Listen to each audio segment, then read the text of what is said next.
Bonjour et bienvenue dans une autre rubrique de notre actualité quotidienne. Selon le prince Harry, je veux que mon frère et mon père reviennent. Le duc de Sussex dit à ETV qu'il veut une famille, pas une institution, et que cela n'a jamais dû être ainsi. Lors d'une interview de TV, le duc de Sussex a déclaré qu'il souhaitait que son père et son frère reviennent. Dans un clip de l'interview avec ETV News à l'hôte de Ten Tom Bradby, on entend le prince dire « J'aimerais récupérer mon père, j'aimerais récupérer mon frère », l'émission de 90 minutes produite par ITN. Production sera diffusée sur OTV 2 jours avant la sortie de l'autobiographie de Harry.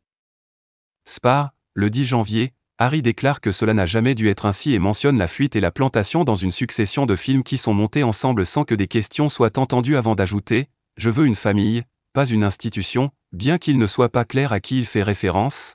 Il affirme également qu'il pense qu'il vaut mieux nous garder d'une manière ou d'une autre comme les méchants et qu'ils n'ont montré aucune volonté de se réconcilier.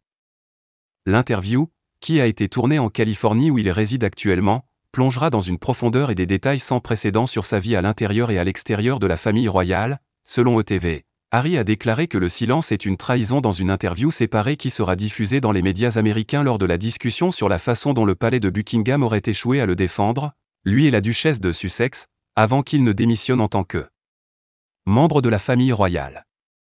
Harry raconte au journaliste Anderson Cooper dans un extrait de l'interview qui sera diffusé dimanche que chaque fois que j'ai essayé de le faire discrètement, il y a eu des briefings, des fuites et des histoires contre moi et ma femme. La devise de la famille est de ne jamais se plaindre, de ne jamais s'expliquer, bien qu'il ait précisé que ce n'est qu'un mantra.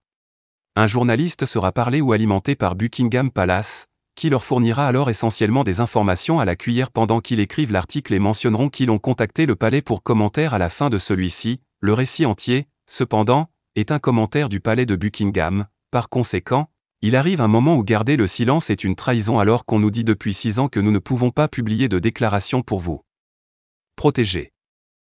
Mais que vous le faites pour d'autres membres de la famille. Selon Buckingham Palace, aucune des bandes annonces ne ferait l'objet de commentaires. Spar n'est pas écrit comme le prince que je suis né mais comme l'homme que je suis devenu. Selon Harry, qu'il a précédemment déclaré, il a déclaré que ce sera un récit de première main de ma vie qui est honnête et entièrement véridique, assurant qu'il contiendra les hauts et les bas, les erreurs et les leçons apprises.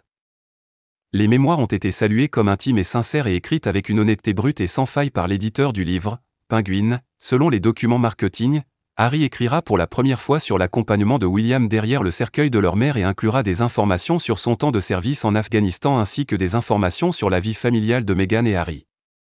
Après avoir publié le mois dernier une chronique de Jeremy Clarkson dans laquelle il prétendait détester Meghan au niveau cellulaire, le Sun a été contraint de présenter des excuses. L'histoire a reçu beaucoup de commentaires négatifs et s'est rapidement hissée au sommet de la liste des sujets les plus pleins de l'Independent Press Standard Organisation. Plus tard, à la demande de Clarkson, l'article a été retiré du site web du Sun. La porte-parole du duc et de la duchesse de Sussex a décrit les excuses comme rien de plus qu'un coup de pub.